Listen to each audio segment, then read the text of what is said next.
Olá pessoal, aqui é a Glauci Pereira e hoje eu vou falar sobre a estrutura da documentação em um laboratório que quer se acreditar ou que já é acreditado pela ISO IEC 17025, tá? Bom, por que eu estou fazendo esse vídeo? Primeiro, porque eu sinto que as pessoas da área técnica são as que têm a maior dificuldade em entender exatamente o que é a documentação em geral, né? Eu tive essa experiência quando eu era técnica de laboratório e na época eu não tinha a menor ideia do que se tratava a documentação. A palavra, a expressão manual da qualidade não significava absolutamente nada para mim. Eu não sabia se era algo com muitas palavras, o que ele dizia, né? Como eu tive a oportunidade de trabalhar com isso e ir a fundo na estrutura da documentação em vários laboratórios, eu vou passar para vocês um pouco do que, para simplesmente facilitar a vida de quem está começando e não tem a noção do que é uma documentação de laboratório acreditado ou de qualquer sistema de qualidade, né? Essa apresentação serve para diversos sistemas de qualidade. Essa daqui é uma pirâmide documental, geralmente vem apresentada no manual da qualidade. A pirâmide, ela dá ideia da quantidade de, digamos assim, de folhas, se você fosse imprimir tudo isso, ou da quantidade de páginas que você tem, se você trabalha num laboratório que trabalha só com cópia digital. Então, ela diz o quê? Primeiro, aqui em cima a gente tem, eu coloquei MQ, né, que é Manual da Qualidade, abreviação. E então aqui a pirâmide indica o quê? Que o seu manual da qualidade deve ser algo pequeno quando comparado ao número, né, de páginas de impressão dos seus procedimentos de gestão e procedimentos técnicos, tá? Que por sua vez são menores do que uma instrução detalhada. Se por acaso acontecer do seu manual da qualidade ser maior do que os seus procedimentos juntos, alguma coisa está errada. Esse manual ele não está cumprindo a função dele de ser simples, tá? Então, manual, procedimentos de gestão e procedimentos técnicos. Esses procedimentos aqui, geralmente, é necessário citar instruções detalhadas ou manual de equipamentos. E aí, em grande quantidade, estão os formulários que eu coloquei aqui, formulário igual a registro. O que eu quero falar sobre isso? O formulário, quando ele é preenchido, ele passa a ser tratado com o que a ISO, no item 4.13, trata por registro. É algo que se vai armazenar. Então, isso aqui indica aquela papelada que, na rotina do laboratório, é fornecida todo dia, é preenchida e acumulada e isso fica guardado até a próxima auditoria, pelo menos, ou depende aí, né, se um cliente precisar, tem gente que guarda por 5 anos, isso é outra coisa que a gente vai ver depois. Mas essa é a pirâmide que eu queria mostrar para vocês, indicando, né, ela dá a ideia dessa quantidade de material, né, de papel, de páginas. Aqui fora eu tenho uma coisa interessante que é a documentação externa. O que é a documentação externa? São papéis, né, documentos que não são gerados dentro dessa estrutura. Eles estão relacionados, claro, com essa estrutura, mas não é o próprio laboratório que produz. Por exemplo, certificados de calibração, ou certificados de reagentes, notas fiscais, tudo que é necessário para comprovar, né, o bom andamento do sistema de qualidade, mas que não é o próprio laboratório que produz, ok? O que vem a ser a rastreabilidade documental? Bom, é fundamental que dentro do sistema de qualidade os documentos não fiquem perdidos, tá? Então, como é que a gente costuma trabalhar? O manual da qualidade, ele vai citar os procedimentos. E os procedimentos, por sua vez, vão citar os formulários e as instruções específicas, as instruções detalhadas, tá? O que não pode acontecer? Você ter formulários soltos no laboratório, por exemplo, eu uso essa folha para marcar controle de temperatura do ambiente. E esse formulário ele não está referenciado em procedimento nenhum, ok? Ou você tem procedimentos que não estão referenciados no manual da qualidade.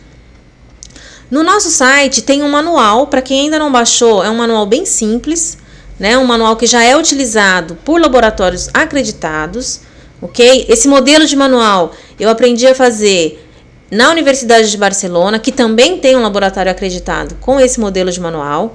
Então é bem legal, entra lá, baixa, é gratuito e vai ajudar o pessoal a começar a implementar. Esse manual ele tem o quê? Ele cita procedimentos. O que vocês têm que fazer? Simples, elaborar o procedimento e elaborar os formulários e as instruções, tá? É bastante trabalho, mas pelo menos o manual já ajuda a começar. Então, algumas dicas. Sempre que você fizer um formulário, já pense em qual procedimento ele será citado, para evitar aquilo que eu falei agora, né, de ter formulário solto dentro do sistema de gestão. Eu aconselho também a não se criar muitos níveis naquela pirâmide, né, porque tem laboratórios que, por exemplo, eles inventam vários nomes e um vai citando o outro, até pontos que você tem 6, 7 níveis de documentos. Então fica muito complicado de você estabelecer aí essa hierarquia. Tá? Eu sugiro algo com menos níveis, né? Então, do tipo manual da qualidade, procedimentos, instruções, talvez um outro nível, instruções detalhadas ou algo muito específico, né? E os formulários. Só isso, tentem se limitar a isso, tá? Faça um manual da qualidade simples e útil. Tá? De maneira nenhuma, evitem ao máximo aqueles manuais que são a cópia da norma. O manual ele tem que servir justamente para facilitar a pessoa a entender como o sistema funciona. Ele não pode ser aquele manual que fica lá no canto e de tão grande, todo o colaborador novo que entra nunca vai ler aquele manual, de tão complicado que ele é. A norma já é complicada por si só, então faça um manual que facilite a vida de quem vai precisar dele. Tá? Eu também dou a dica de pensar num sistema fácil de códigos, ok? 3 letras no máximo, tá?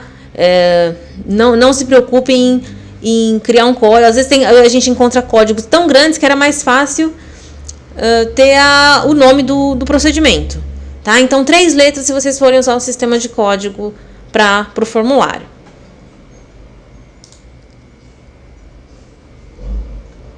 O procedimento, ele tem algumas maneiras de ser apresentados, tá? Ele pode ser em forma de redação, né, com aquele texto corrido. Também se usa fazer fluxograma, o que é bem legal, é bem prático e enxuga bem a informação. Ou a tabela, que não é a tabela, ela fica entre o intermediário, entre a redação e o fluxograma. Se vocês souberem fazer fluxograma, tomada de decisão, é bem legal usar o fluxograma, tá? O que um procedimento tem que responder? Aí são os tópicos, tá? Então, o porquê. Se você estiver fazendo um procedimento em tópicos, isso vai vir no tópico objetivo. Você vai responder ali por que se usa. Então, o meu objetivo é... Tananã. Esse é o tópico, tá? Aí vem um tópico chamado abrangência ou escopo, que ele vai dizer quando usar esse formulário. Então, quando que eu aplico? Outro tópico é o responsabilidades, que ele vai responder o quê? Quem deve fazer cada atividade. Outra coisa que tem que responder é o que. Geralmente a gente usa no tópico descrição das atividades, né? Tem outros tópicos como instrução e referências bibliográficas que vão citar o quê? O como fazer. E o onde vem no tópico formulários, tá? Eu vou colocar agora um exemplo bem curtinho, né, aqui no caso de amostragem. Bom, qual é o objetivo desse procedimento de amostragem? Né, pode florear um pouco, colocar o nome do laboratório, mas enfim, resumindo, padronizar a atividade de amostragem. Quando que se aplica a atividade de amostragem? Então, qual é a abrangência desse procedimento? Para amostragens realizadas pelo laboratório.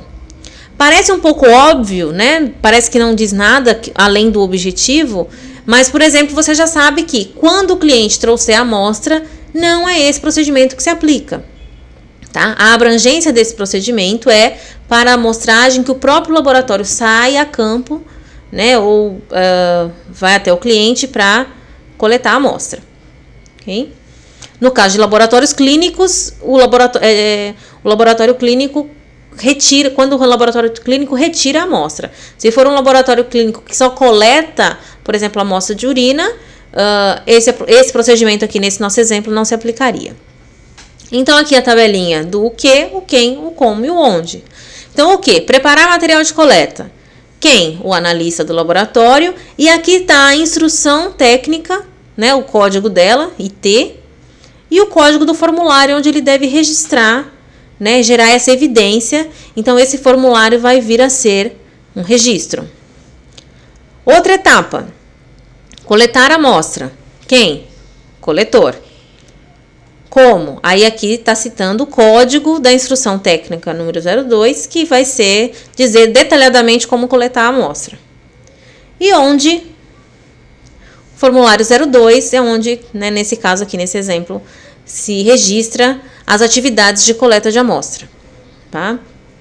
Se isso fosse em esquema de fluxograma, então aqui teria um quadradinho, né, com a setinha para baixo, dizendo coletar a amostra, e enfim, as etapas aqui do que em fórmula de fluxograma, e aqui as outras colunas, né, não necessariamente em fluxograma, mas dizendo quem, como e onde. Tá?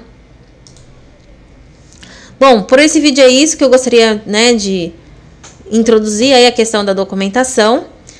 Quero pedir que quem gostou deixe comentário, quem não gostou também deixe os comentários aí embaixo, né, para a gente melhorar. Outras dúvidas, outras questões, outros tópicos podem abordar também, tá? O nosso site é o sustentarebrasil.com.br e por hoje é isso. Obrigada!